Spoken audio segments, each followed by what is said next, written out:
Hey guys, welcome back to Crappy Beard TV. No, I'm just kidding.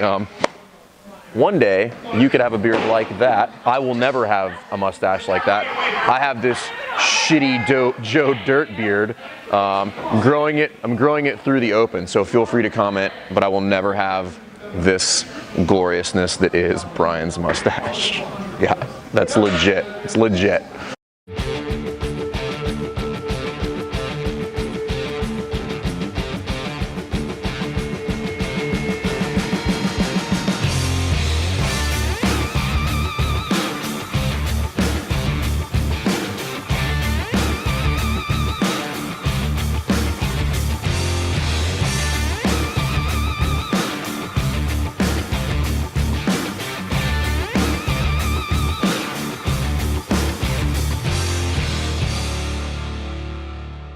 All right guys, welcome back to Jerk Block Talk. I'm James Fernandez here at CrossFit Rife, and today we're gonna elaborate a little bit more on some scenarios to help new folks in their gym. We talked about how to handle somebody as just a walk-in when they come in your gym, but now let's go one step further. Let's assume this person is either a drop-in who's maybe checking out your gym and they're not sure if they want to join or not, or somebody who maybe just finished up fundamentals or whatever your on-ramp course is to join your class, and maybe it's their first class. So there's two kind of pretty simple things that you want to try to do when you have new people that come in your class to kind of help them have a better experience.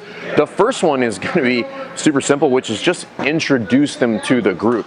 You would be amazed how many gyms I've been into that I've never stepped foot in there into a full class and I was not introduced to the rest of the class. So go out of your way. Number one, you should introduce yourself to that person when they come in the gym and ask them a couple questions. So what this is going to help you do is help you figure out if you can match them with somebody else. So for instance, if they own a barber shop, you can introduce them to somebody else who's a hairdresser and they can have some cross relationships and refer some members. But when the person comes in, you should ask them some questions about who they are and what they do, because chances are they probably have a similar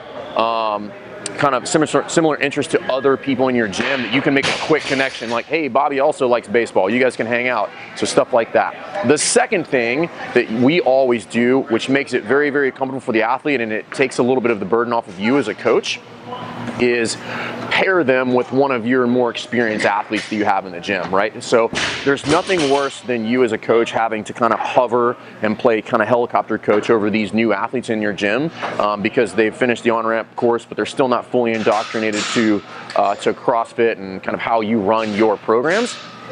So what you can do is to be like, hey, everybody, it's John, it's his first day, he likes long walks on the beach, blah, blah, blah. I'm gonna pair you up with Timmy. So Timmy's been around for a long time, and then what you can do is that athlete, your OG, Timmy, can help walk them through the warm-up, kind of the logistics of how you're gonna set your class up and do all those things. And it's not really weird for them, so you're not singling them out by trying to hover over them and make sure that they're okay. And then if you need to get a little bit more in the weeds on making sure they scale right, there's another time for that. So when you send everybody off to do all of their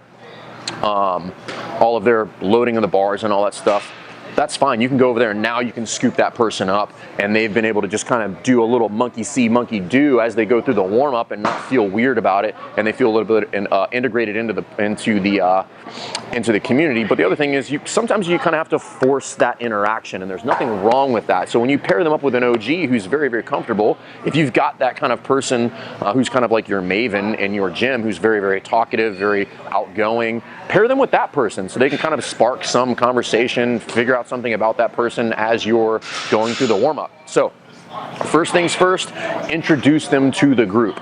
Second thing, pair them with somebody in the class who's been around for a while. It doesn't have to be forever, 6 months to a year, who kind of knows the drill as you go through that class so that they can kind of walk this person through it. It's not weird for the new person, and it's not weird for you as a coach to have to put an exorbitant amount of time into this person to make sure they understand the logistics of the classroom. So like in this scenario over here, what I would do is I would just have this athlete pair up with one of my OGs. The other major mistake that I see people make is they take this new person. Let's say we had this classroom laid out. So let's say we were over here and I had lines of athletes here and I'm up here giving instruction, okay? This is how you can make somebody feel really weird. Take that new person and put them right up front because you want to be able to see them, right? Do it the other way, right? So they're probably going to be a little freaked out and have a lot of anxiety about what's going on. So take them and put them in the back of the room so nobody's eyes are on them. You know where they're at. And then that way they can see everybody when they're messing it up and they're trying to get the hang of the progressions that you're teaching or whatever complex movement it is. They can just kind of stand in the back and watch everybody without feeling this pressure of being in the front of the room where everybody else can see them and watch them mess it up. So take that new person's feelings into account. Introduce them to the group.